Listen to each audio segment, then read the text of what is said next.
Hello, everybody. Welcome to the Boss Rush Games Book Club, Volume 2. I am your host this time around, Corey Deering, and alongside me is that retro code Eddie V. Hello, everybody. And the wise Wisconsinite, Mr. Hair to the Nose, Jesse Douglas. How's it going, everyone? The front of your hair just looks like you could pull it down and tie it to your beard at some point. But did you just get your hair cut a few days ago? Well, yeah, but I left the length because I've been growing it out. No, I did where I shaved it completely on the side. And then left so it's just hanging because my He's gonna put product in it and become the Wisconsin hipster. That's gonna be his new nickname. Yep. Swapped over to the side. Yeah. So we are a little late on this. 99.9% my fault for not finishing the game on time. But our book club episode this week is Tomb Raider Definitive Edition. I forgot how much I forgot about this game. So Tomb Raider Definitive Edition came out on PlayStation 4 and Xbox One on January 28th, 2014, developed by Crystal Dynamics, and then additional work for the HD versions of the game, quote unquote. The Xbox One and PlayStation 4 versions were done by Nixxes Software and United Front Games. This is the first game in the reboot trilogy that Crystal Dynamics spearheaded, and then obviously Eidos Montreal helped a lot on Rise of the Tomb Raider and then took over full development on Shadow of the Tomb Raider. But this really kicked off a different version of Lara that we were used to. Obviously in the 90s and 2000s, Lara was a how do we say it? Ed, give me some terms. Give me some. It was bombshell. The original one was kind of a new step in adventure games with Laura being this main character, and at first she was more of a marketing campaign, being in the Playboy books and I think everybody, I think every 10 and 11-year-old had the Maxim fold out of Lara laying on the bed. Yeah. It was like this real bed, and then you have this pixelated Lara just laying in the bed. I'm like, man, that didn't age well at all. Yeah, so it was like a 3D adventure mixing with sluggish / tank controls at times for some reason, but it was like this big adventure game. And then it ended up getting the Mega Man treatment, where there were just too many sequels coming out and the quality of the game start falling down. So Angel of Darkness, which was kind of the last one, I think was on PlayStation 2, 2005, 6, around that area. It kind of went, it kind of went away, and then they brought it back with some Xbox ones, and kind of refining those games. They didn't really sell well, but they did decent, and then they went away. Here, then this new one happens, where it mixes. Still has the adventure, but it doesn't have it where every level is a puzzle that you make it through. This is mixing more of a narrative and action with it. And kind of almost a light survival, where you have to build your own weapon, your own arrows and things like that if you needed to. Yeah, things like that.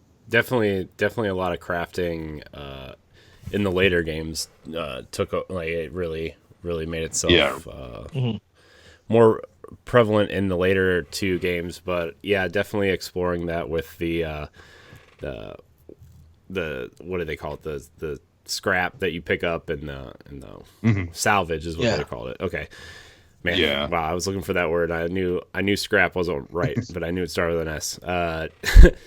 Yeah, with the salvage that you pick up, and then as you progress through the game, you find different weapon parts, and you can go through and kind of upgrade your weapons as you go.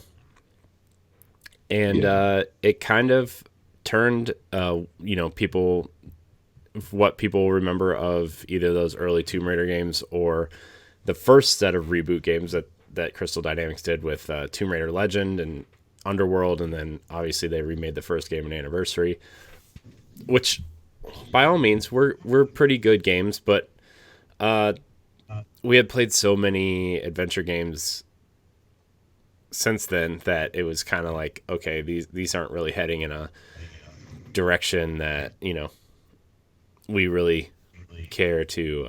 Sorry, I'm hearing an echo. Who's is it just me? Yeah, I'm not hearing an echo. I was hearing an echo of myself, but I didn't. Yeah, I heard an echo of that might too. Be Skype. Yeah, it might be.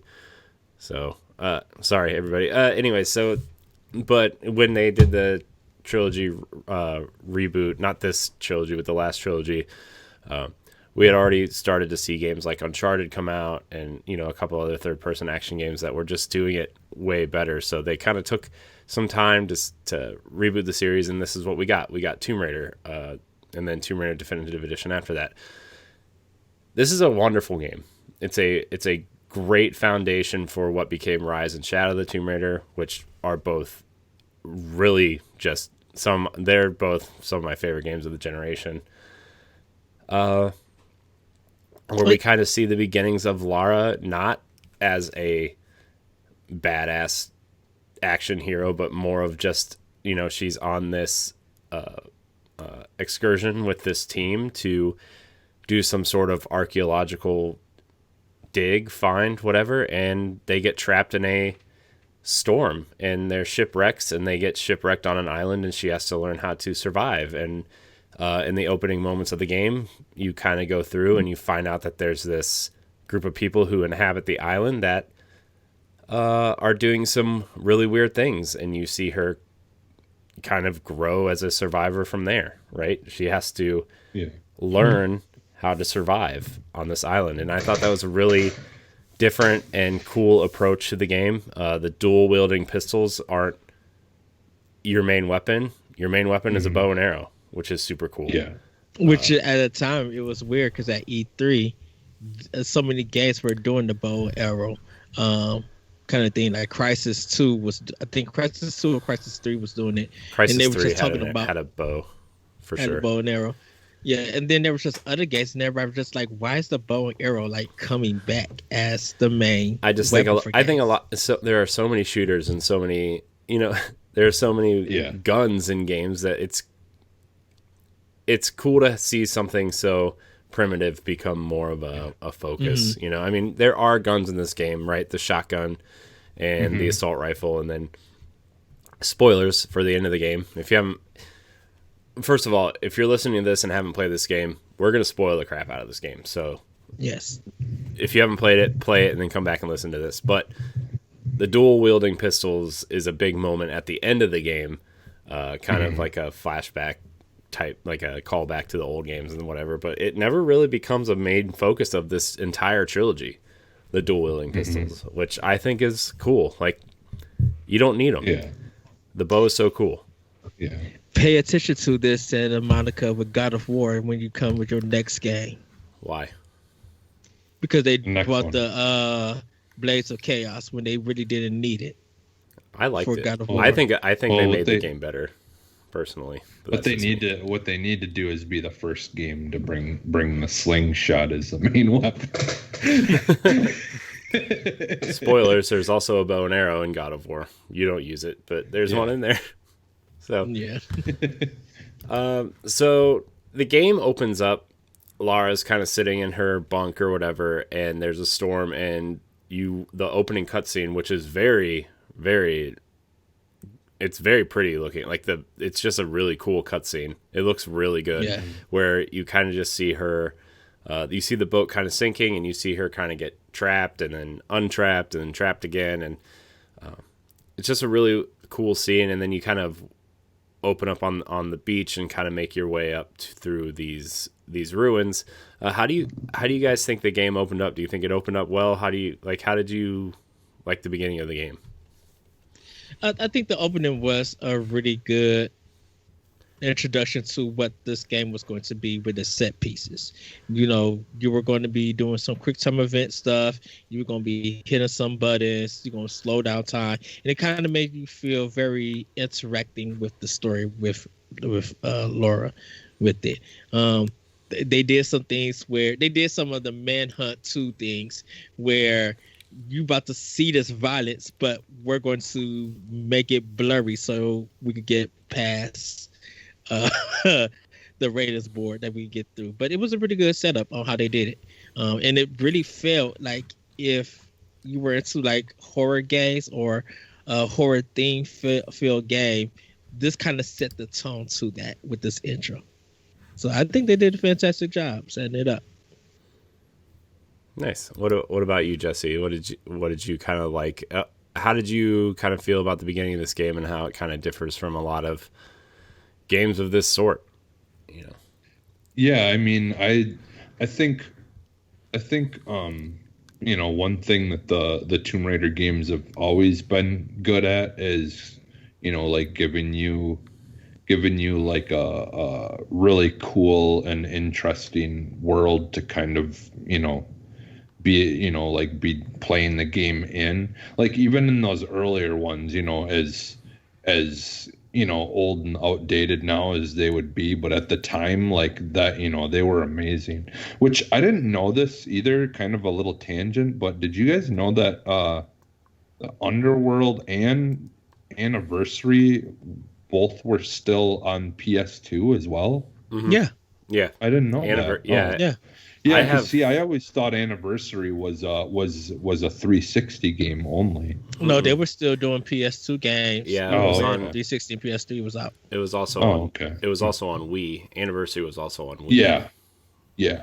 So. Yeah, but I didn't realize that. I guess I had always thought that it was like, you know, like 360 and stuff, and PS3 came out and all that stuff, and then they were gonna redo that original one to, you know, for the newer consoles. But yeah, I didn't realize that they actually had a PS2 version.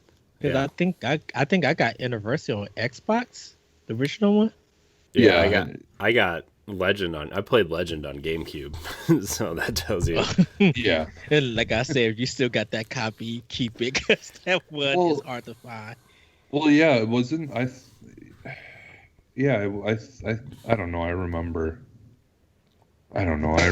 Yeah, I think maybe it was the Wii that I had thought about getting Legend on, but anyways, yeah, like the beginning of the game, like I really like how they kind of set the mood for you know, like what exactly you kind of are going to be looking forward to. Mm-hmm. You know, like you said, that beginning you know, cutscene type, you know, the footage stuff they really do a good job with, and kind of, you know, you get a little glimpse of like what the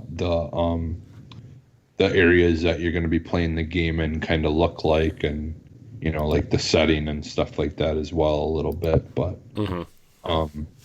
yeah, like I definitely like the beginning of this game, and I think I'm kind of like in the same boat that maybe both of you were, where I didn't realize like how much I loved this game until playing it again. Like, yeah, I don't know.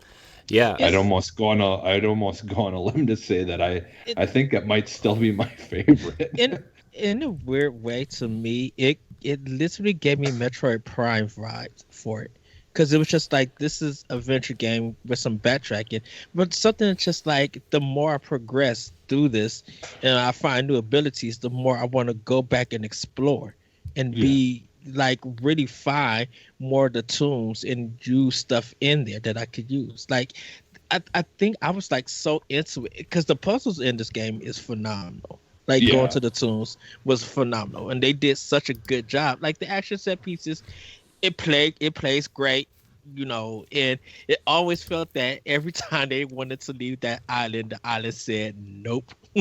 Mm-hmm. And that led to that next action piece for it. So yeah, I forgot how much I really Well, not only that I forgot. It's been what 8 years since I played this game, so 7, I guess. It just the way that this game starts out, the way you go through, like those beginning secret tombs, like they kind of teach you, okay, this is what you're probably gonna have to do in these secret tombs, but they progressively get harder, making your way kind of. The thing too, like Ed, you brought up the backtracking and stuff. You don't have to backtrack in this game. You can mainline your way through it like an Uncharted game, which. It does take a lot of inspiration from the Uncharted games, which, ironically, those games take a lot of inspiration from the older Tomb Raider games. But you can ply your way through it, but you can also backtrack. Once you get your upgraded weapons and skills and stuff, go back and find secret areas, not just secret tombs, but secret areas, and find the collectibles and stuff. Which I'm still probably gonna try to do some of those. But yeah, those secret tombs are some of the best parts in the game, and they always have been, right? Even in Rise and Shadow, the secret tombs are easily the best parts of the game. Yeah. A lot of the backtracking with you getting salvage and getting animal skins and stuff like that, it helps you unlock a lot of the gameplay things that you could do, which will allow you to take a lot of the enemies down. Because yes, as good as it is, hitting a dude in the head with an arrow, I love the stealth in this game, and not even touching it, because Shadow of the Tomb Raider stealth is maybe one of the best stealth stuff to do when you start learning things about it. But this one really felt good, just going around and really, you're the predator and the enemies are the prey, and it's never the other way around. It's just that you go in. You see them highlighted, or you see where you could get them, bail, take them down, move away, and it just felt like the stealth felt rewarding in this game.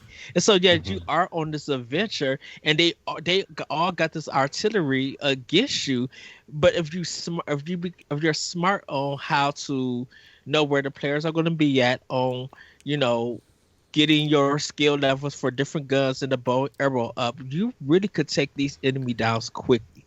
And it's satisfying. Yeah, well, this is I would argue this is one of the first games where I feel like things like exploding barrels and stuff are actually useful. Like, because in some games when you shoot an exploding barrel, it will just do a little bit of damage to the character or whatever. But with this, like, you can just annihilate like 5 guys at once if you time it right and you shoot it just when they're in their pattern of movement towards you, like that's one thing that's really fun about this game, is trying to like challenge yourself to like not waste a whole bunch of ammunition, because sometimes you can have troubles getting it back if you waste too much, because they don't always drop like a certain ammo or whatever. And so like like trying to conserve it at times is fun. Yeah, and that's why I really tried to the skill tree. It was really why I tried to get the like you can pick up your ammo that you used off of enemies when you go through the game, right? So that was like the first thing I leveled up was, hey, let's make sure I can grab my ammo off these guys before I leave, because especially towards the end of the game, I tried to use the bow and arrow through most of the game unless I needed to use the other weapons, right? Like I really like the way the bow feels compared to the shooting in that game, just because like I think you're meant to play with the bow and arrow, but the guns are there as an option for people who don't care about the bow. That's kind of how I felt like this game was designed. So I tried to use the bow the whole time, which I got pretty decent with headshots with the bow. It's really satisfying to get a headshot with the bow, especially when there's 3 or 4 guys and you're just kind of like whoopsh, whoopsh, like all across and there's like 3 or 4 guys. Slow motion. Yeah, and it's really good. But even the dodging mechanic, when you kind of like got this quick time event in a sense, and the circle is going on, you dodge them and you counterattack them. That's like that. Even it feels good. Like I think there's one thing that is of a big advantage over Uncharted that a lot of people don't give to this game, is that the gameplay is balanced across everything, with this weapons, with the melee attack, with the dodging. It's just like everything feels right and it clicks. Where Uncharted, it's just like, yes, you are moving around and you are doing a lot of shooting, but I'm like, you got to deal with the reticle. Definitely, if you play the first Uncharted one, and deal with that game's gameplay, you'd be like, what in the world were they thinking? Like, there's no. It feels like, how is this game Tomb Raider got all of this balance and refinement, and Uncharted does it in a sense. Mm-hmm. And no discourage to Uncharted, it does its own thing because that's more of a level-based game where I feel like Tomb Raider being, like I said, this Metro Prime kind of open adventure game with the backtracking, it's just like the stuff that you miss that you didn't have the items for or the required equipment. Once you get them, you go back and that opens more of the land, and so that opens up more for you to do things and find. Yeah. Yeah. I there's a lot of those hidden tombs that you guys are talking about that I've probably missed. I know I did do a few of them. But like, I mean, I finished and I was looking in a lot of places for certain things. And there was still, by the end of the game, still a couple of gun pieces and stuff I didn't find yet. So I would imagine some of those pieces were in those tombs and stuff, maybe, mm-hmm. or something. Because, like I do like that's the one thing that I absolutely think they just nailed it with the puzzles and things like that. Mm-hmm. Yeah, like like even just like the one part of the game with the big bell thing that you got to knock down to break through I love that whole sequence of how you have to take care of that, and the wind, you deal with the opening shutters for wind, and it's just really it's just super interesting how they came up with doing stuff like that. The imagination of how they want to set up a part of a game, and there's so many parts of the games that are like that where it's just like you just feel like, God, this is brilliant, the way they thought of doing this. If you play this game for the first time, the puzzles are going to Here's what I found on the web. Oh, what did you find on the web? I don't know. I don't know what just happened. No, if you play this game for the first time, the puzzles are they start off easy, but then they get a little bit difficult, and some of them might stump you. But when you figure it out and everything, it's just like, oh, that was really cool on how everything lay out. Because you'll see the answer in your mind, but now you got to play on how does this work to get it through.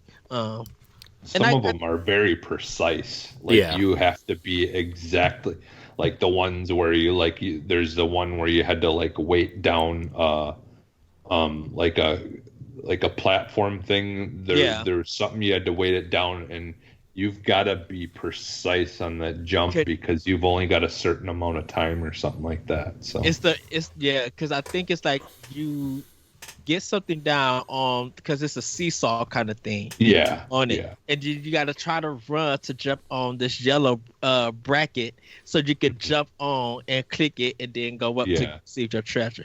And you got to and like some of the things that I really loved was okay, so towards the maybe 2/3 of the way through the game, Jesse, you bringing up the bell thing that you had to use to break through stuff with the wind and stuff. There was this part also where just there was this room and there was a big, I don't know if it was a bell or it was something hanging from the ceiling that you had to kind of you had to open this gate on the floor, and then you had to pull it up through it was probably 2/3 of the way through the game. You had to pull it up through with one of this pulley system thing, and then you had to go back and close the thing on the floor, and then you dropped it back down through to kind of make this platform so you could get across the room. And I was like, man, this is like the puzzles are just hard enough to be challenging, but easy enough to not make it really kind of frustrating. And there were some puzzles in especially like Uncharted 2 and 3 that were really kind of frustrating because there weren't the pointers weren't well enough. They didn't show them well enough for me, at least. They weren't visually there, but like for some reason in this, it just felt like when you got a puzzle and you're like, oh man, I just solved that. That was good. I feel really good about myself. Just the intro of it when you're getting out the cave and you got to try to make a pathway before the credits, before the Tomb Raider part even start. Even that little puzzle gives you an idea of, okay, you got to get these certain things in motions and time this, and when you do, that's when you can progress. These puzzles are going to be like on this level of challenging to make you think. Yeah, it's physics. It's physics based, of course, but it's also time based. Yeah. Yeah. It's not the old Resident Evil. I got to move this, push this in the aisle, let this set in, and then I could go. No, you got to do you got to think, plan it out, put it to use. Whatever doesn't work, or if you get part of it, revise it, and then try it again. Yeah. So I just, I really enjoyed a lot of the puzzles. I really enjoyed the combat. I think the combat feels really good. I think, some of the writing feels pretty old at this point. Like there's been a lot more games that are more well written at this point, right? Like I feel like it was a story to kind of push you through, but also I feel like it just kind of felt like some of the characters you were meant to care about, and they didn't really quite hit some of the ways that they wanted you to feel. But this is a game from 2013, and a lot of games since then have been way better written, including the second two Tomb Raider games. So the story kind of, as you progress through the story, like you lose everybody, but you come across, we're going to talk about some of the characters here. You come across Dr. Whitman, right? Who is the kind of he's in this universe. He's like the host of a expedition show, and he's trying to get footage for this show that he's doing and everything. And you can kind of tell that he's probably gonna do whatever's best for him. You know what I mean? How did you guys feel about Dr. Whitman? I think when it got to the end part of the game and stuff, I was just like, oh, so you're supposed to be like the twist of it. Yeah, that's what I'm talking about in the writing and stuff. Like you could, like when you start the game and you meet him, you feel like he's gonna be the one that betrays you. You know what I mean? Yeah. Because it's just like when everybody else that you meet, when Laura meets them, she gets all happy, and it's just like the way they communicated. Like it looked like the bond that they had and friendship they had. You could realize it, but you don't realize none of them is doing it with this one character. Yeah. With the dot. And plus he was blonde, and they usually say the blonde ones are the troublemakers. Well, it's fair. It's fair. Jesse, how did you feel about this character? Yeah, he was, unfortunately, his character was pretty predictable. Like honestly, like on the borderline, like forgettable, really. I mean, like obviously he's there throughout it, but like, the thing is though, like for me, like, the very first Tomb Raider is still like, like the whole setting of those before they brought people into it is still my favorite. But with this game, like I gave the writing a little bit of a pass, just because I feel like ultimately the story, though it's important, it really wasn't something where they made it absolutely like matter to the point of where you can't enjoy what you're doing in the game unless the story is good, So for me, like, his character served its purpose, and it wasn't a bad character, I wouldn't say. Like you said, so it might just be that the story, the writing and stuff is a little outdated for that character, but like, he served his purpose. For me, really, that game is just so strong, and all the gameplay stuff, that story stuff didn't really, I didn't really. The story was serviceable for how great of a game it is. Yeah. I think the voice acting really made the story what it is. Yeah. I think did motion capture, but I think the voice acting really gave, because the voice acting to me really gave every character in here identity or personality.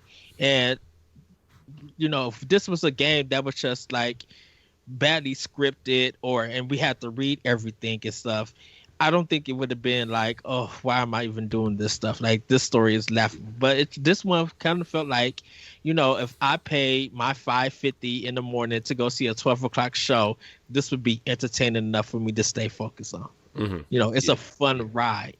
Yeah. So, like, I mean, kind of like what you guys said, I feel like Whitman was pretty predictable, but, the voice acting for a time when story was just becoming important in games, I feel like, with The Last of Us came out that same year and was kind of kind of is leaned on as like the pinnacle of a turning point of stories in games, which I don't know. I felt like The Last of Us was pretty predictable, but we'll save that for another episode. People were just late carrying on to what narrative is. Yeah. And so, I felt like the story was good enough just to keep me going through the game. Mm-hmm. Whitman was pretty predictable. I don't really care for him as a character, but I mean, like, he was written that way, right? Like, I cared about him how they wanted you to care about him, and it was just like he's just like this little weasel guy, and you could tell that from the beginning. And I thought it was pretty well done, and there's certain exceptions, but yeah. And even Laura has her suspicions about him. Mm-hmm. As stuff going on. There's one scene, I think it's when they're in the like Asian kind of castle, and he's running, shooting, looking like think he's shooting at somebody, and it's just this look that Laura gives him. It's just like, where were you? Mm-hmm. I know you lying to me, or something is up. And it was just like, it's good to see that if Laura's is suspecting something is not right, you as the player are going to suspect something isn't right. Yeah. So the next character I think we're going to talk about, Alex Weiss. He's kind of the IT guy, I guess you would say. He's pretty generic looking. He looks like somebody who would be in like a horror movie. He would be the IT guy, and like he's got this shirt that has the giant computer button on it. What is it? I think it's like an escape or an enter button on it, and he has the glasses. He looks like an IT guy, right? Like he looks like a hipster IT guy from 2013. You know what I mean? Like that's what he looks like. I feel like they wanted you to care about this. There's a very specific point in the game where probably starting the last quarter of the game where you're going to find him on the ship. You're going to join him to get goods and supplies and stuff, and there's a point in there where the enemy is kind of infiltrated the ship doing the same thing, and he's stuck in this room and like he's trapped under some debris and stuff, and this character I feel like was a little underdeveloped for me to care at that point. He's to me, he served no purpose. It was just like, okay, I know you're trying to do an emotional beat for him, but you didn't really allow Laura and him to have anything for us to feel. So it's just like you really you needed something to connect to progress the story or to make Laura feel some kind of emotion, and then you went on because she was just like, no, I can't believe. Well, I guess I'll continue my journey. And it's just like, wait, what? Like there was no kind of build up to it. I wish there would have been like some sort of emotional beat towards the beginning of the game where, him and Lara have an interaction or two. You know what I mean? Like there needed to be something before this to have that emotional beat hit, and this is what I'm talking about, where like the story was just serviceable enough to get you through the game. And this is one of those parts that I feel like was severely underdeveloped. This character was severely underdeveloped. I mean, there's a couple scenes where, you know, they kind of watch quote unquote flashbacks through the video camera from the documentary they're filming.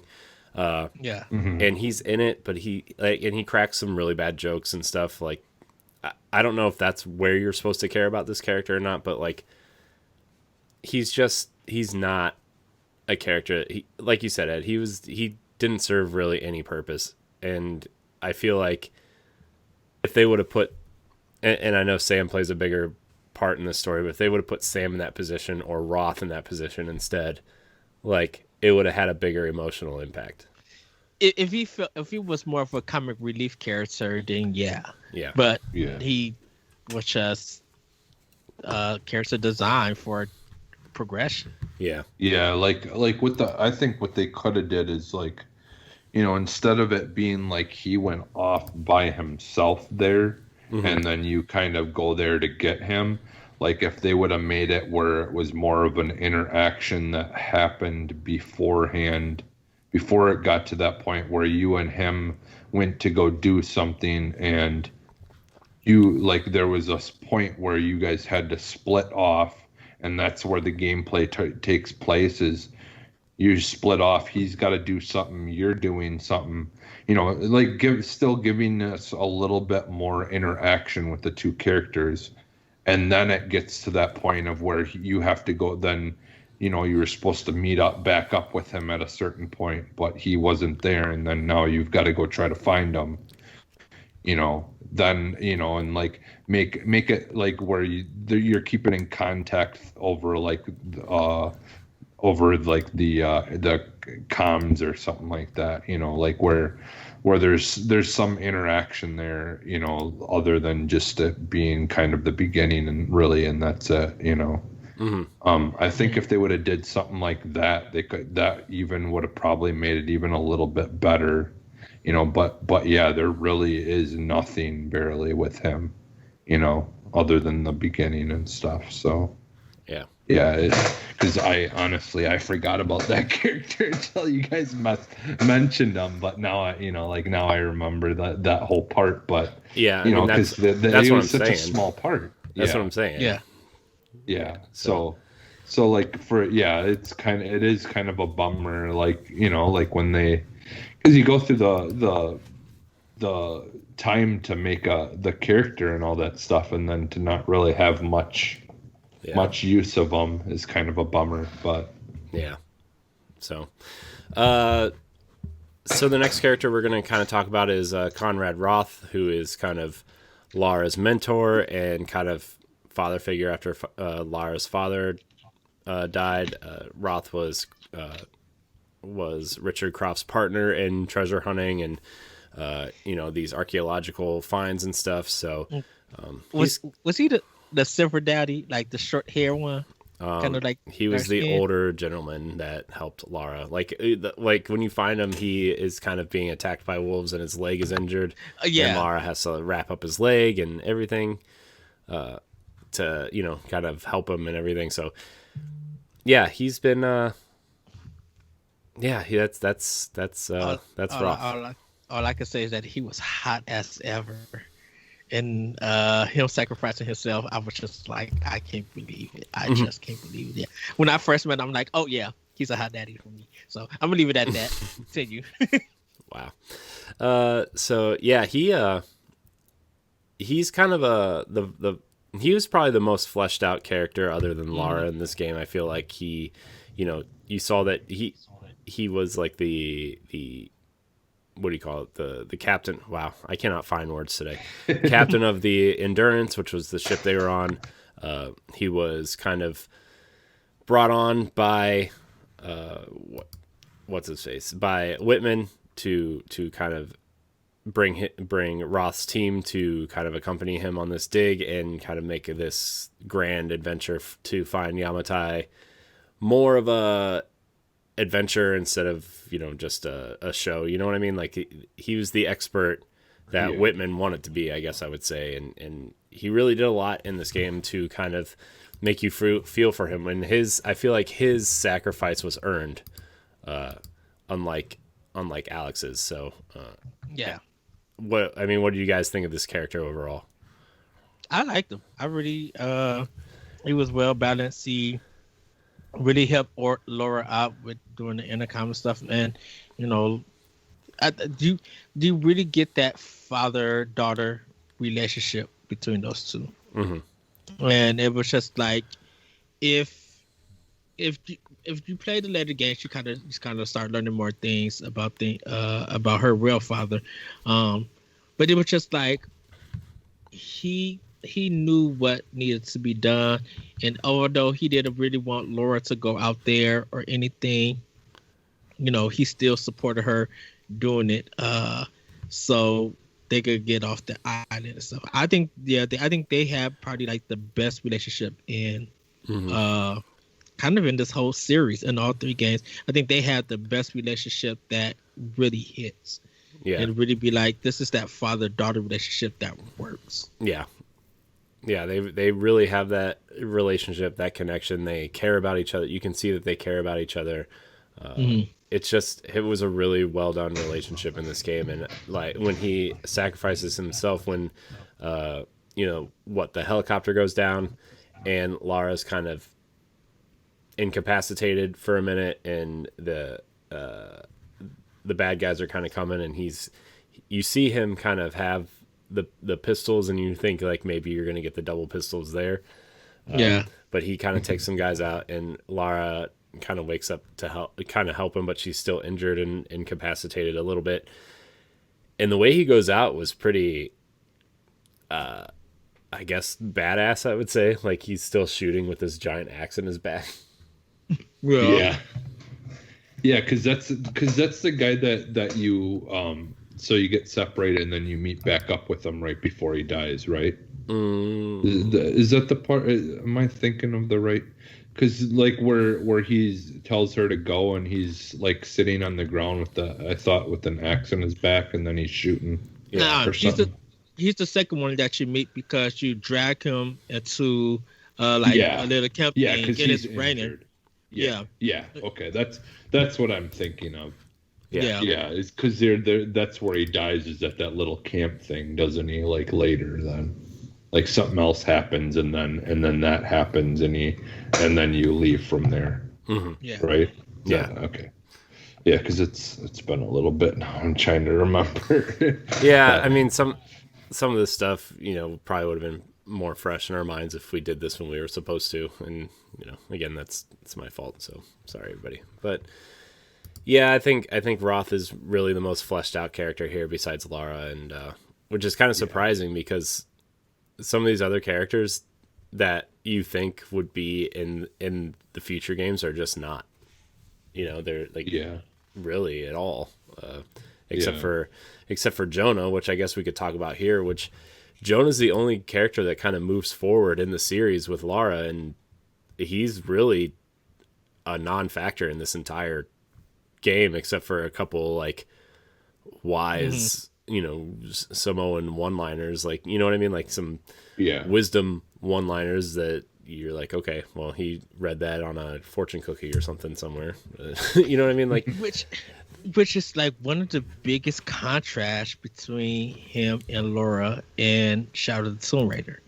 Like, Shadow of the Tomb Raider, their relationship is good, but yet there's turmoil to it.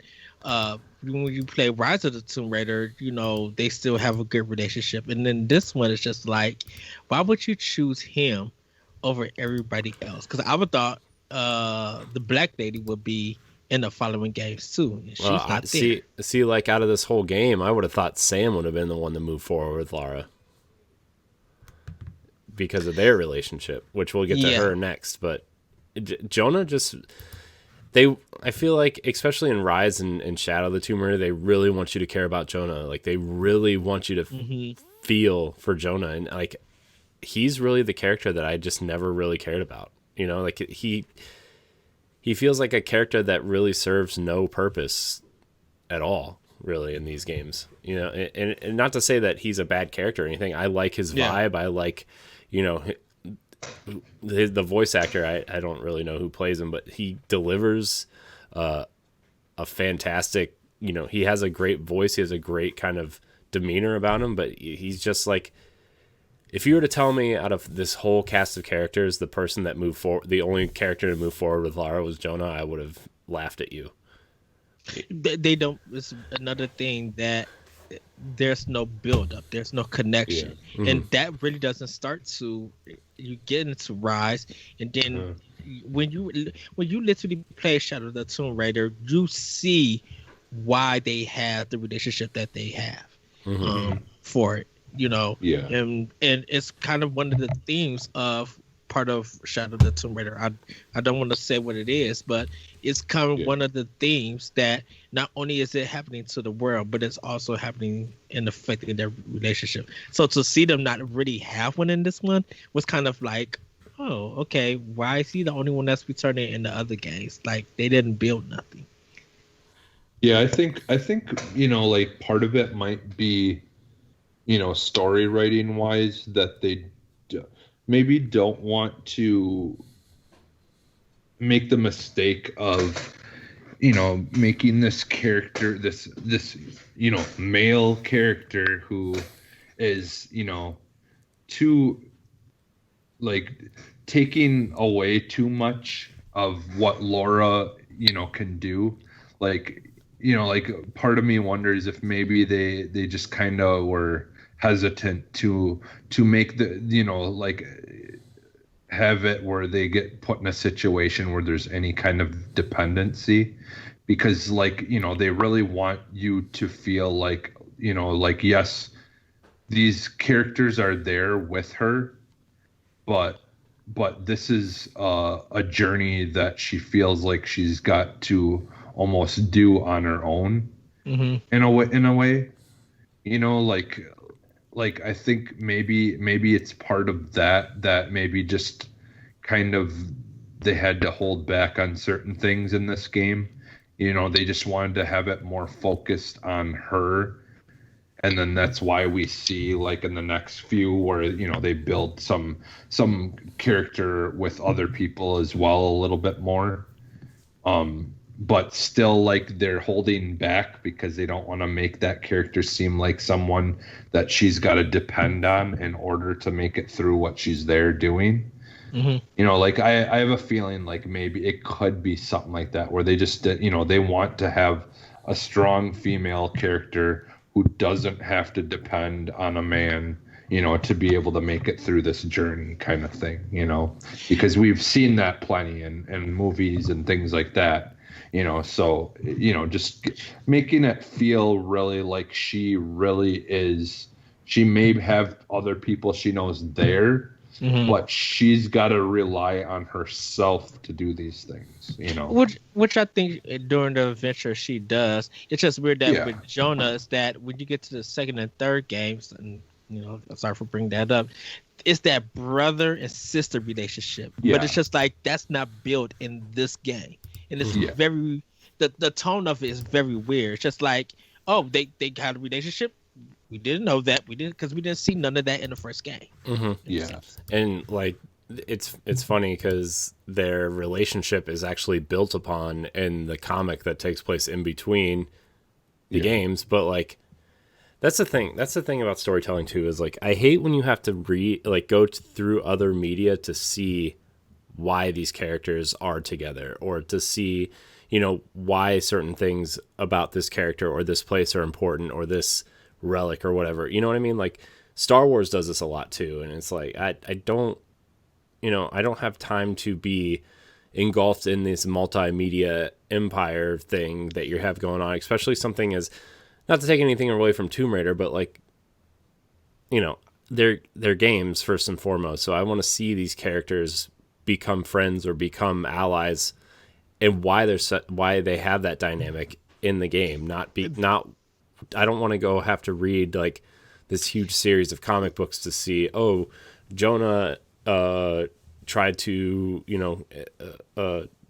go into exile, and because after he stole some relics from this island, you know what I mean? Like, he just felt guilty, and so he wanted to be left alone. Like, I don't want to do that. Like, I'm looking at his Wikipedia page right here, and like, he was going to commit suicide, and Lara stopped him from committing suicide, and then they had this bond over that, and that's why he continued to be her friend and follow her on these trips, because he felt like he owed her a life debt. Like why didn't I see that in the game or at the beginning of Rise of the Tomb Raider? You know what I mean? Like, yeah, they could have done that. Which is kind of like this is a different game, but Darksiders in a sense, like.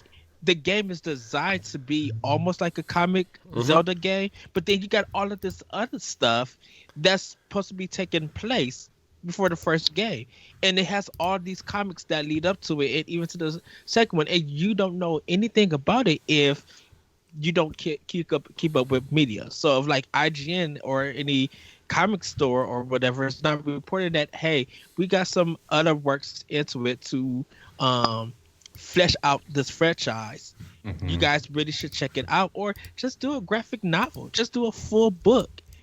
And well, that's what I'm talking. I don't think you should have to do that. You should be able to get at least, like, if you want to know more, you can go read the graphic novel or whatever, but like you should be able to get like a hint of that story that's told in that novel in like a small part of the game. You know what I mean? And then if you want that explained more, right? Then you go because the graphic novel. Yeah, because they could have easily, like in the game, had it where a point where you and him are at some point in the game, and things are getting difficult, and he's like almost to the point of where he's thinking of giving up, and then you get a flashback thing of that time when he was suicidal and this debt that he made to her and this and that for her saving his life, and that gives him motivation to move on again. I mean, like literally that could be like a very small, just little touch in a cutscene thing that they could have gave us, and boom, we know that now there was a point in his life where he was gonna take his life. She saved him. That's why he's here. We know now. You can just see Crystal Dynamic. You have to solve this puzzle, get this set to unlock that cutscene. That scene you have the menu screen. Yeah, but that's the thing is, I mean, you can sneak things like in they don't have to be long segments. People, most people who are playing a game like that should be old enough to kind of understand what would be happening in a scene like that, Yes. So yeah. So yeah, just to kind of wrap it up on Jonah, like he's a cool character and stuff, but like he's not, I don't like Alex, I don't think he's utilized correctly at all. Yeah. Especially in this game. So, and then like, because he wasn't utilized correctly in this game makes you not care about him really in the next couple games, except for the fact that he's there all the time. And you're like, okay, well, he's a character that I guess I should care about, So, plus like his character design changes in every game. And that kind of throws me off too, Yeah. Cause like in this game, he's like Samoan with like a kind of, like a shaved head almost with like just like a little mohawk thing in the middle, barely. Yeah. In the second game, he kind of looks like a black guy, and he has like a mini afro and like this full beard and, he looks like, you know what I mean? Like he kind of looks like a light-skinned black guy and then you're like, well, is he Polynesian or is he a black guy? Like you don't know. And then in the third game, he's like, he almost looks Latina in a way, Yeah. But then like Rican or something. And then he's Samoan, and like his character model. Mess. Yeah. What Ed said, it's a mess. Like I think Shadow of the Tomb Raider, he looks the coolest. Yes. Definitely, like he's definitely the most fleshed out in Shadow of the Tomb Raider. But it's just like he's just this character that I feel like they had an idea for a character and they didn't know what to do with him, but they kept him in the game anyway because they're like, well, maybe one day in a sequel or the next game we can do something cool with him, and they never really did. So All right, moving along. We're gonna kind of. I know we've been kind of. Sam is the next character we're gonna kind of talk about. Sam is Asian Portuguese aspiring filmmaker and film director. She's there to translate a lot of the stuff. She specializes in translating. She's kind of a big part of the plot. She's Lara's best friend. But before we kind of get into her story, did anybody kind of feel like they were trying to insinuate that maybe her and Lara may have kind of liked each other, but they didn't really do anything with because it was 2013? No. Oh, okay. No. Maybe that was just me. I don't know. I mean, I know they were like best friends, but I kind of felt like they were maybe wanting to explore a relationship further with him, and they just didn't in some of the scenes. The way that there were some scenes like that I felt like that as well. Mm-hmm.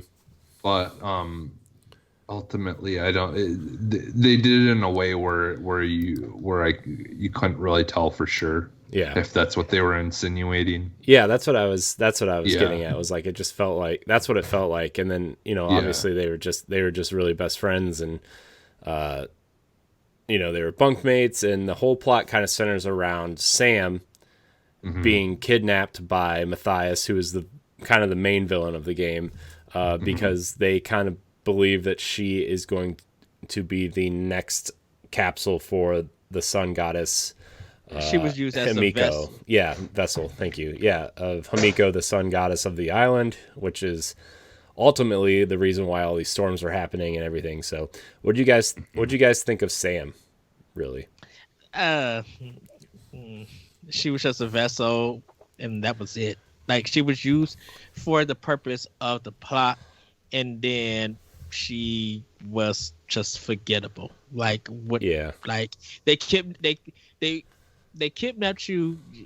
The mission is for Laura to rescue her because she's really trying to get everybody, the game, back together, and they supposed to get off this boat. That was the idea, but the more that she explored and found out what was going on, she knew that she had to put an end to this. So yes, her rescuing Sam was part of the mission, but she knew that this wasn't going to end until she finished the quest. And like Sam, she was the vessel, and that was it.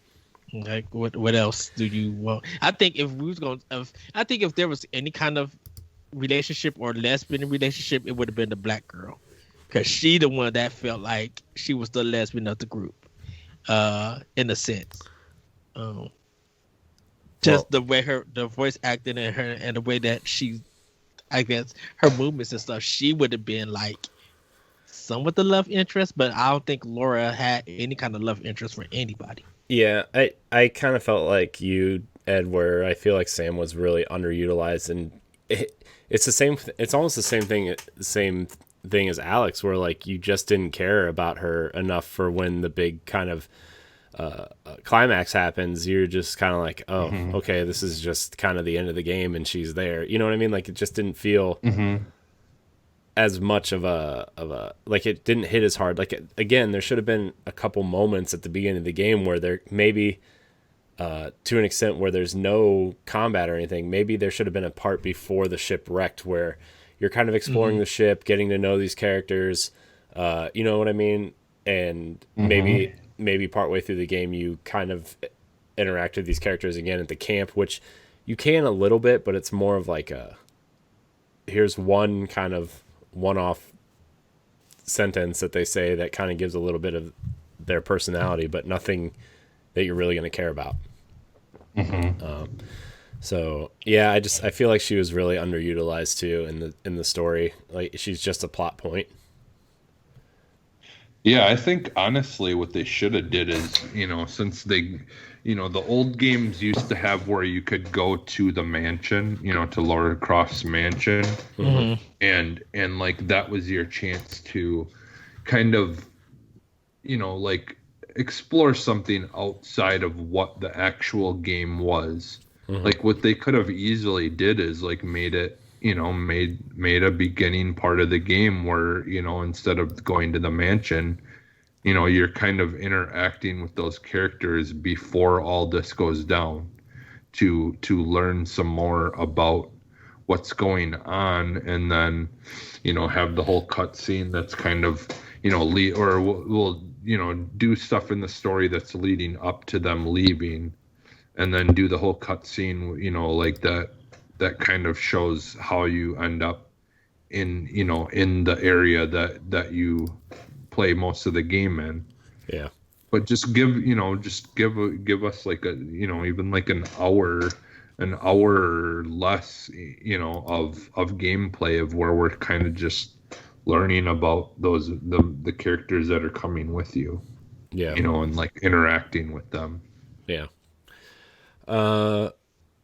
Yeah, so Sam was kind of, again, another underutilized character, but it didn't really affect my enjoyment of the game, really, because the game was so much fun. Again, I know we've been kind of saying that, and I feel like that's just kind of like the essence of this game, where there was a lot of cool things you could do in the game, and the story just kind of got you to the next gameplay element, which was way more fun than actually sitting through the story. So the last kind of couple main characters here, Grimm and Reyes. Grimm was the kind of the older guy who had the really cool mustache and kind of sacrificed himself to save Lara at the up on the what essentially were just like zip lines back down to the camp from up the mountain. Yeah. They didn't really give me any reason to care about him otherwise either, except that he was a cool, grumpy old Irish guy. That's it. That's pretty much it. I was just like, I love him because he was just like, he was just like, he knew that he just wanted to do stuff. Yeah, and he was cuckoo crazy about action. He has this kind of like militant vibe to him, just like if you've been in the military and you just been someone who been kind of like not such a gun or anything, but you get like riled up because you get to do some kind of action and partake in something. He kind of gave off that vibe in a sense. He just like, I'm going to kill you fools, and you're not going to stop me because I'm doing my duty to help this team. And if you guys think you're going to stop me, think again. I will sacrifice myself to make sure that whatever mission they have get occurred. And if I'm going down, all of y'all coming down with me. And pretty much that's how he was. Mm-hmm. Yeah. It was. Yeah, he like many of these characters, they didn't have a whole lot of stuff going on, but he served his purpose. Yeah. And and connected the story and made things happen. Yeah. And that's again, this was the first game in the series, so there's always going to be a lack of a lot of things in that first game. I feel like a lot of times. Mm-hmm. So all that stuff eventually things get fleshed out better in the next two, but yeah, I mean it definitely the characters serve their purpose well enough to move the game along and stuff like that, but there definitely could have been more to it for sure. Yeah, and the last kind of crew member of the Endurance that we kind of hit on already a couple times, Jocelyn Reyes, who is the game doesn't tell you this. I'm on her Wikipedia page. She's a 43-year-old ex-cop who got in a shootout with her partner and became a part-time bartender and part-time mechanic, and she became a mechanic on the Endurance to kind of be part of Roth's team. And you can tell she's kind of hardened. She's kind of been through some stuff. They don't really tell you in the game, but she has that personality, that appeal to her. She was actually one of the better characters in that group, I'd say. Yeah. Definitely. Her. What? Oh, I was just to say the voice actor for her just was fitting. Yeah. Just her tone and her delivery was just whoever's voicing this character is this character. Yeah. Yeah. She was a great character. I feel like she was the only one that was like giving Lara some sort of opposition. Not in like a antagonistic sort of way. Just kind of I just want to go home. She's got a family at home. She's that kind of thing. She just wanted to really just didn't want anything to do with anything that was happening on the island. And it took a lot of convincing for her to move upriver, fix the boat, and help Lara save Sam and get out of there. So. Can I say that I'm glad that she wasn't like the token black character or the sassy black character in the game. Just like they gave her a good representation, a good equal build to her fitting into this group. Like, even though she's probably beyond everybody else, that really doesn't do much, but yet still has a purpose. She was kind of the only one that be like, you guys did her just right, and I'm happy that they did do that. Yeah, and that's why, like I said, like I think they really wanted to make sure when they were making this game that they didn't just stick to like the typical character models when making this game. Like they didn't want to make her just the stereotypical token black lady, and they didn't want to make Laura have to be dependent on a male, and they didn't want to like they wanted to make sure that these characters all, even with the only little bit you'd get of them, that you'd understand that they're much more than just needing to rely on each other. So we have a special guest joining us. Yeah, looks like somebody didn't take her nap today, huh? Did you take a nap? You did? Okay. You gonna go outside? Yeah, okay. Yep. Bye-bye. The next Tomb Raider.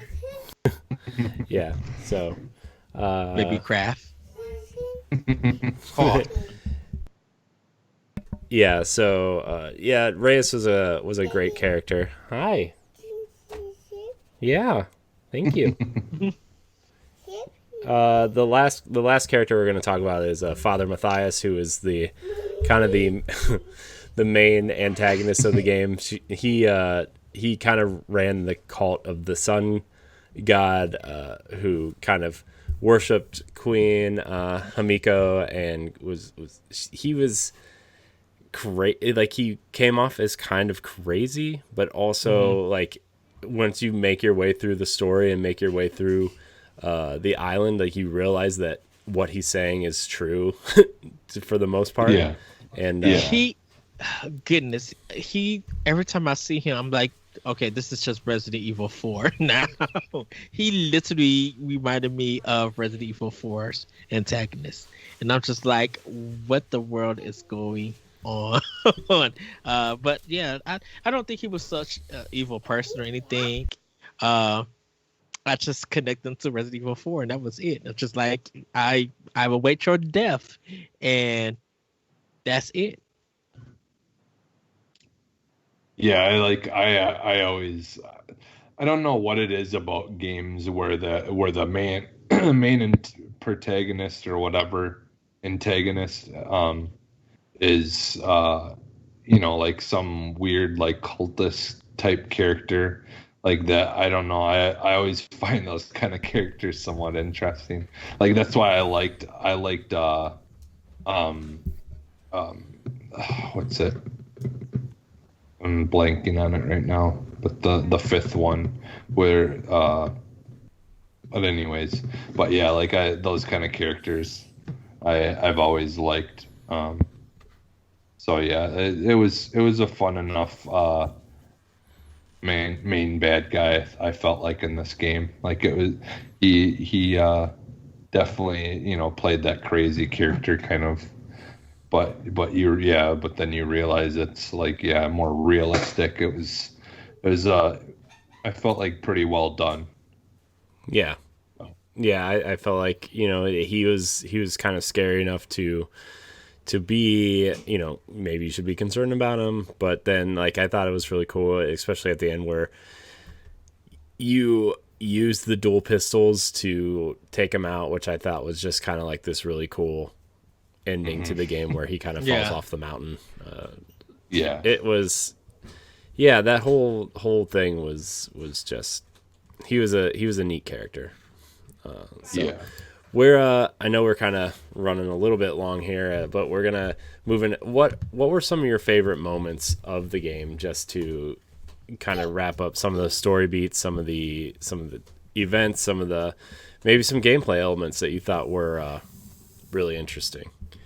So two of mine was when you are in the cave, you see Laura pops out with the blood on her. Mm-hmm. And she's walking through, and it's just like, it's so cinematic. It's so good just seeing all of that blood on her. It's just like, wow. I did like the fact where still in the same cave, that guy, he's giving this whole speech, and all of these enemies are around him and everything.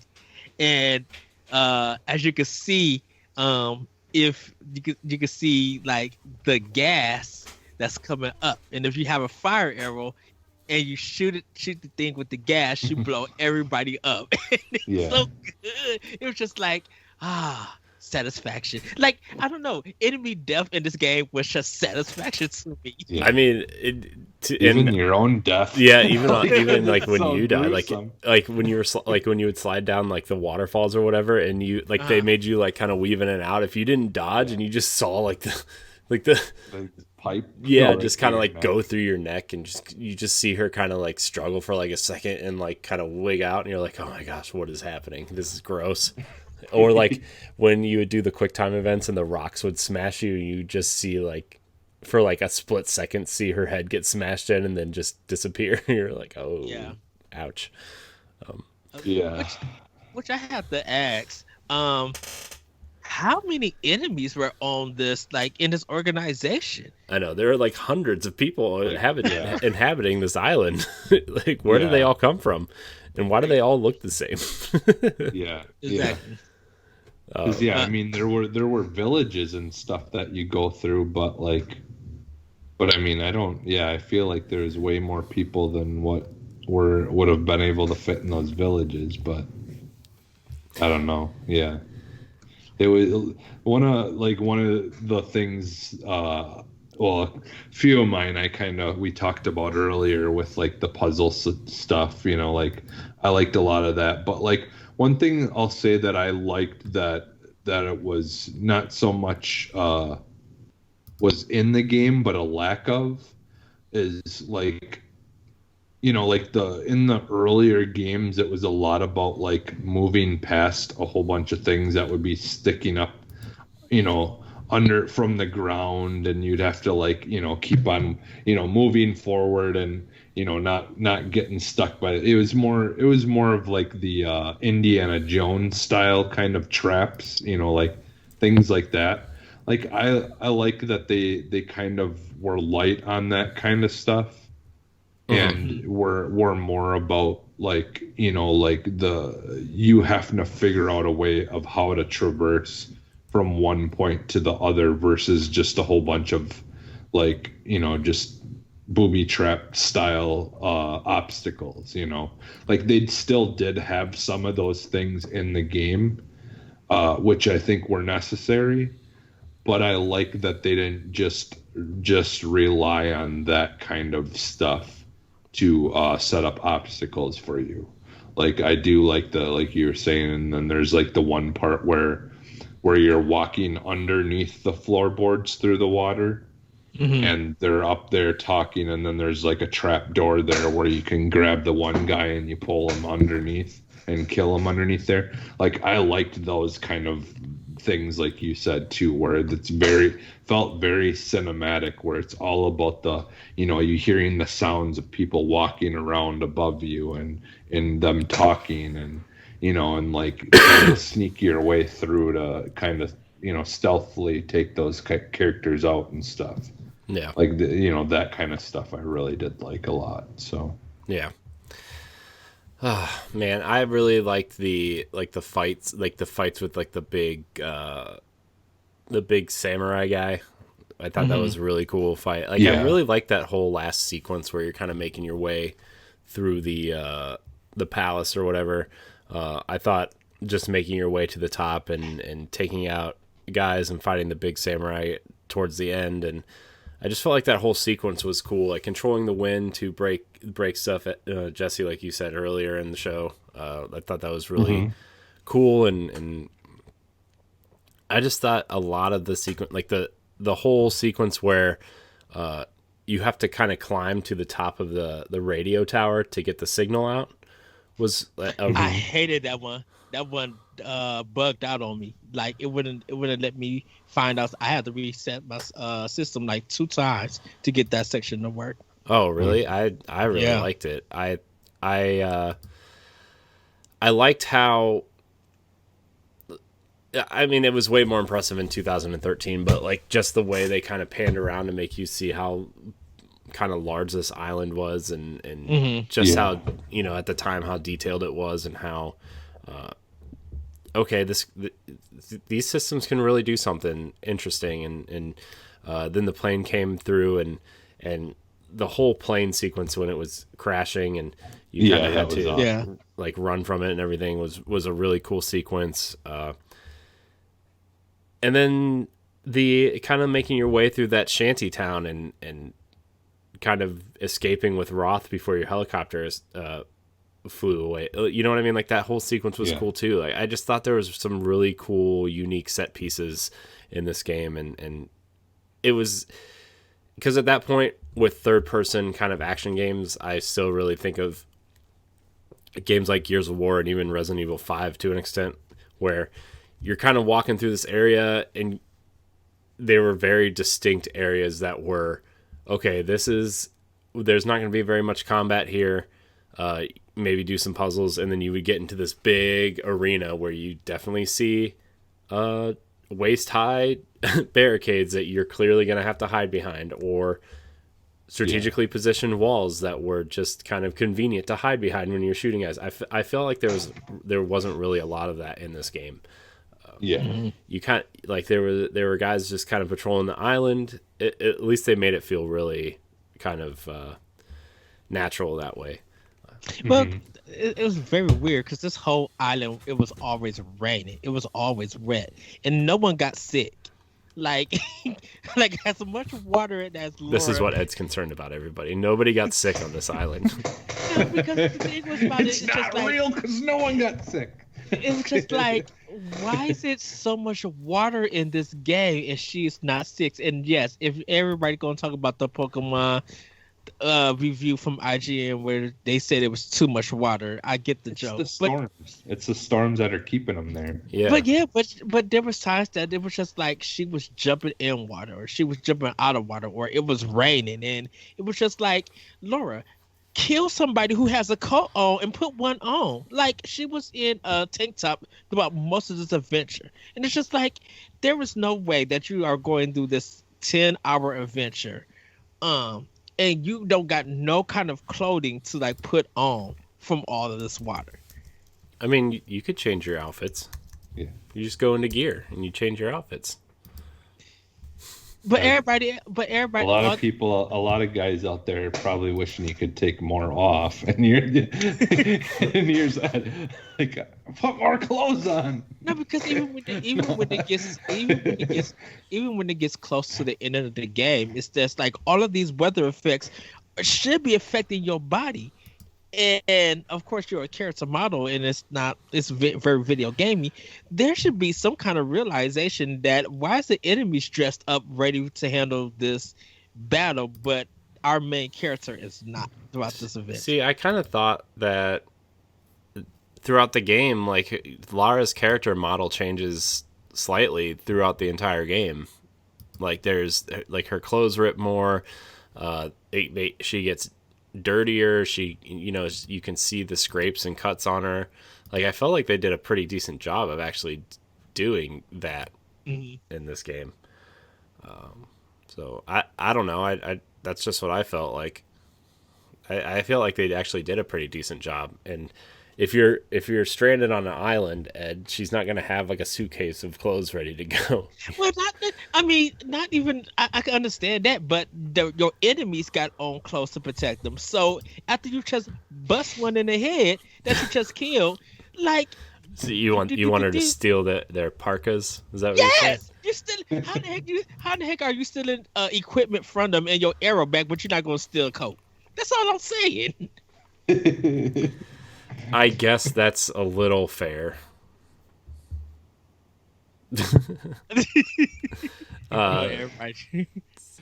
Yeah, I don't know. I'm sorry. That's my black logic being applied to video games. I apologize. Ed, you and your logic. So, but I really think the strength of all of these games really are the secret tombs. I didn't do all of them in this game, but I did do them all in Shadow of the Tomb Raider and a lot of them in Rise of the Tomb Raider. I really think that these are the strength of the games, and you can kind of see why as you, even if you play Rise and Shadow's entire DLC plan was secret tombs where they would add 2 or 3 every time for you to go through. And these ones, I feel like the ones in this game were simple compared to the ones in Rise and Shadow. For anybody who played those games, no, but I still feel like these are the secret sauces of these games. The tombs that you play through, and just the unique kind of puzzles that you interact with, and the kind of cool items that you find in there, and just the way that they're designed are really well done. Yeah, it's just it makes you want more of it, and it sucks that because I think then this one I think you only get like a 10 or 11 or 12 of them, and then that's it, and it's just like, man, I wanted like 15 or 16 of them. Where Shadow of the Tomb Raider, you do have some of those tombs, but then you have other things that lead to the tomb and stuff. So, Shadow is a bigger game, but to get to them, you gotta work for them, and that's a puzzle within itself, which is also cool. Mm-hmm. Yeah. So I really playing through this game just really made me want to go back through Rise and Shadow. And I actually started playing Rise a couple months ago, and then I just fell off of it again because, well, Destiny exists. But I really enjoyed this game. I did too. I just really felt like this was the direction that this franchise needed to go, especially after Angel of Darkness was pretty bad. And even though the Legends games were good, like Legend and Underworld were really good games. At that point, by the time Underworld came out, there were 3 Uncharted games or 2 Uncharted games at that point, and they just did this action adventure genre. At least the way that Tomb Raider does it, so much better. That I know these games get a lot of hate because they're compared, right? And a lot of people really think that Tomb Raider stole a lot of stuff from Uncharted, but I really feel like Tomb Raider is the better series in terms of the gameplay side of things, especially. It's better than everything over no disrespect to the Uncharted, but it's just, I don't know, it was better in the puzzles, better in the action. Well, I think Lost Legacy and Uncharted 2 are really great games. I agree with you. I think the Tomb Raider games are better in a lot of respects. You know what I mean? I think Tomb Raider games are better in general anyway, but and I agree with you. Uncharted 3 and Lost Legacy, I think, are the best ones. 2 has its problems. We discussed that. But it's just there was something of going from Tomb Raider going to Rise to be like Rise to me is like a perfect 10. That's an all-time classic. I don't think that really can be touched. And Shadow lives up to Rise, but there were some things that kind of if they would have fixed some things, it would have been on that level. But it's still a great game. I think Shadow is my favorite because it combines everything I love from the first game, and it being kind of a smaller experience, like a contained experience on an island, with a lot of secret tombs, with the kind of exploration and crafting stuff from Rise. I feel like Shadow is actually the best game in the series, and I know that's a very unpopular opinion. And a lot of people actually think Shadow is bad, but shoot, that's crazy. Shadow was super it's good. I mean, Shadow gets the Rocksteady WB Montreal treatment where so it wasn't Crystal Dynamics that developed it, so it's automatically the worst game because it's the secondary team working on it, and I don't agree with that at all. No, I don't. So, and only thing that really kind of threw me off about this Tomb Raider was Square Enix saying that they weren't happy with the sale numbers. I'm like, this thing, it sold like 7 million copies on PS3 and 360, and they said they were unhappy with it. To where we almost didn't get Rise. We only got Rise because Microsoft funded pub funded it. You know? Yeah, I'm like, and if you look at it, I'm like, you didn't spend 10 million. You didn't spend 10 million copies worth the money to make this game.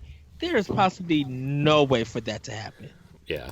So it when they said that, it really made me mad because I feel like 7 million copies at a reboot of a dead franchise is amazing. You know what I mean? Like, for all intents and purposes, Tomb Raider was pretty dead in the water at this point. Mm-hmm. You know what I mean? I really believe that. And I don't know. I just feel like 7 million copies plus like another 3 million on the new system. I think that this version of the game sold almost 10 million copies total. And like, that's nothing. Like, there's games that would kill to sell that many copies. Yeah. I mean, because for me, with the Tomb Raider series, starting with the original one, I loved that one, and I liked some of them after it, but slowly I started dying off of not really getting into them anymore. But yeah, like once these had come out and brought it back, and kind of changed things up, it definitely was this is like doing, it was almost like the Resident Evil 7, where they finally gave me a game that I enjoyed, even though they were doing something with the story that I really didn't care for. Mm-hmm. But they made it good enough that I could look past, how it's changed and what it's become. Yeah. And so with these I love way more than any of the original. I still love the very first Tomb Raider, but as far as anything else goes after that, these are just so much better in every way. So, which I feel like these are way better than the rest of the series. Mm-hmm. I played Tomb Raider in 1995. Yeah, I played Tomb Raider 1 and 2. Yeah. And to be fair, I love those games at the time. I loved those games. Yeah. But by the way, just for the record, sales numbers of Tomb Raider 2013 total is 11 million copies as of 2017. So, just gonna throw that out there. I thought that was pretty well done. They sold 3.4 million copies in the first 4 weeks, and Square Enix said that was a failure because they wanted it to sell 15 million copies in 4 weeks. And you're like, please, Call of Duty doesn't even do those numbers in 4 weeks. Right. You know what I mean? That's just... They put that out. They thought that probably they were trying to do GTA numbers. And I'm like, no, this is a reboot of an old franchise. They should be happy that this game, first of all, with a dead franchise, a reboot, and a different take on a character that people have you know what I mean? It's just a whole different genre of gamers. Yeah. So I don't know what Square Enix wanted. Yeah. I just Square Enix was just some crazy mess. Yeah. Anyways, any final thoughts on Tomb Raider? I personally, this whole trilogy is probably my favorite of the entire generation. it's definitely I definitely want to do Rise and or Shadow at some point for book club. But how do you guys feel about this? I need first of let's just say it. I need the trilogy on Switch. Second, I love the writing on the font on this, the Tomb Raider font on it. I really love that. Third, if anyone has seen the movie, you kind of get an idea a little bit on some of the Tomb Raider games. So if you like the games, check out the movie too. The newest one. If you want to see the old ones, you can see that too. But yeah, I really enjoyed this game. And it's funny, like I said, it's funny that you mentioned that, Corey, playing Rise, because I'm playing, when I get back to it, I'm doing Rise on hard mode on Xbox One, and then playing Shadow of the Tomb Raider on PS4. Like, I own all three games on all two platforms, and if it all came to Switch, I would give them my $60 to it. But I do want to see what that Tomb Raider collection that was rumored to be coming, I want to see what that's going to be. I know that's super interesting to me, to that whole thing, and just like I really want to see what that's like. You know, I want to see. Oh, and LeRon, I do love the Uncharted series. Just want to reiterate that I do love the Uncharted series. What did he say? Something in the chat? I don't know, but I know he was watching it. That's our Gunner Hunter. But I just want to let people know I do love the Uncharted series. The Uncharted series. Trust me, I played each game when they came out, so it doesn't seem that I didn't play them and I wasn't fair to them. But I feel like Tomb Raider, playing the first one, it's just like, man, everything about this game is just right. And I kind of wish that Naughty Dog like really played Tomb Raider and stole some ideas, not be inspired, like literally stole to the point where they'd be like, okay, this is literally Tomb Raider. I think they could have made some things better, but that's all I can say. But I love the series. I wouldn't mind doing a kind of like a episode. I don't know how realistic this could be, but like just do like a comparing the first Uncharted game to this reboot, like play through Uncharted 1 and just kind of talk about it. I don't know how realistic that is, and I know, Jesse, you don't own a PlayStation, so like, you know, I don't know how realistic that could be, but I don't know. I really love this series. I love this game in particular. I love the direction they took Lara, and I hope that they make a fourth one, right? Like, I hope that somewhere, you know, after the Avengers comes out, like Crystal Dynamics or Eidos Montreal revisits Tomb Raider, because it's a cool series. I think it's a series that's needed. I think it's you know, it's what everybody wants. I mean, not to like sound, I don't know, I don't know what it's going to sound like, but you know, it stars a female protagonist. It's a single player action adventure game, light RPG elements, cool crafting stuff, cool combat, a decent enough story. Like it literally checks the boxes of what everybody is asking for and craving, and I just really hope they revisit it, because it's definitely, Lara's a cool character, and it's definitely one of my favorite franchises as of the last decade or so. Yes. And the Unreal 5 tech demo like shows us just how good that game could look in something like that.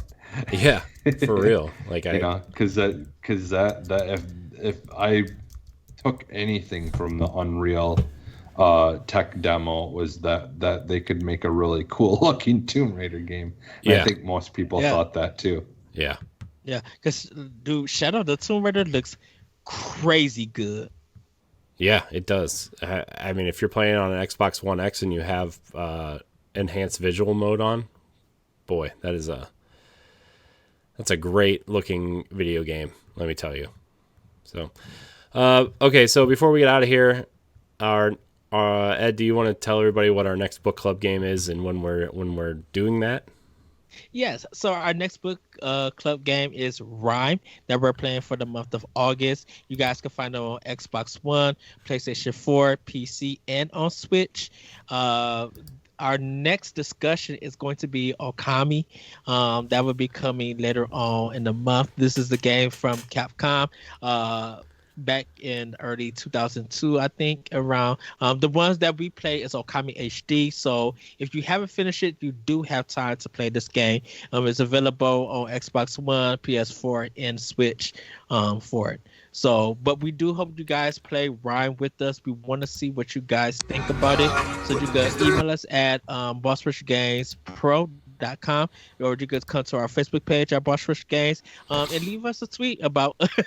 I heard that laugh. Oh, I thought I was laugh.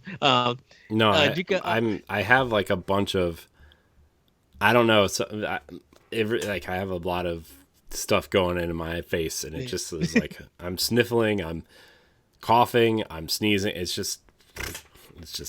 I hope I don't have corona. And you guys could send us your thoughts also on Boss Rush Podcast on Twitter. We really want to know what you guys think, because this is going to be a discussion that I think is going to be emotional in a sense, but it's also going to tell how games that where we mentioned games, with a lot of narrative, like with Tomb Raider, what happens when a game don't have narrative, but there is another way to tell the story. So guys do play all of Rhyme, and and join us for that discussion. Yeah. Mm-hmm. Yeah. So, all right, we're gonna get out of here. Thank you for joining us for this book club. We're gonna try to make this more, regular. I'm sorry we missed July for that book club, but you can go back and check out our video game book club on Control, which we did in May. Control is a game that I have been thinking about a lot lately, that I kind of want to go back to. Corey, yeah, kind of breaking news, and you might like this too, Jesse. Warner Brothers Interactive Entertainment remains a part of Warner Media and isn't being sold for now. Oh, I didn't realize this was a new show, Ed.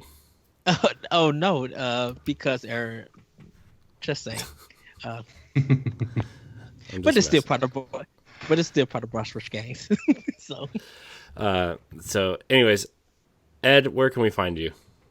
You guys can find me on Twitter at ThatBretrico and Optional Opinion on SoundCloud and other podcast apps. And also check out Nintendo Pod Blog, World 11 Podcast on Podbean, and Boss Rush Podcast here on Boss Rush Games. Jesse? You can find me everywhere as Phantom NXS. And you can find me at I am Corey and HD on Twitter and Instagram. You can find all of our content, including the Boss Rush podcast, every Monday morning on your podcast service of choice and on our website and YouTube. Please like, subscribe, share, rate, and review wherever you consume our shows. You can find our family of shows on our website as well.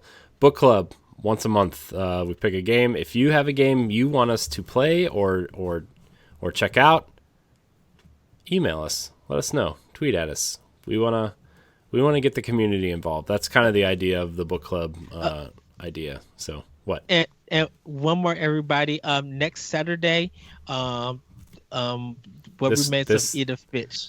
Go ahead. I was just gonna say that all that stuff will be happening after this, before this post. So. Oh, okay. So yeah, there's a future discussion coming about that game. So just wanted to let everybody know in case they don't see me next week. So. All right. So yeah, this has been Video Game Book Club here on Boss Rush Games. I want to thank everybody for watching and or listening.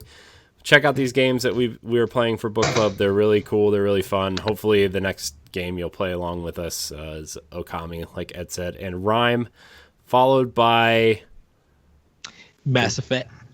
Well, no, I think isn't it Resident Evil 2 and 3? No, Mass Effect. For October, for Halloween, was Resident Evil 2 and 3? Rhyme is this month. Okami was last month. Mass Effect is next month. Resident Evil is for October. And it's the remake, everybody. Because October, November is... October's Resident Evil 2 and 3. November is Community, and December is Iconoclast. Okay. Anyways, thank you guys for watching. We'll see you next time on Video Game Book Club. Goodbye, everybody. Bye, everybody.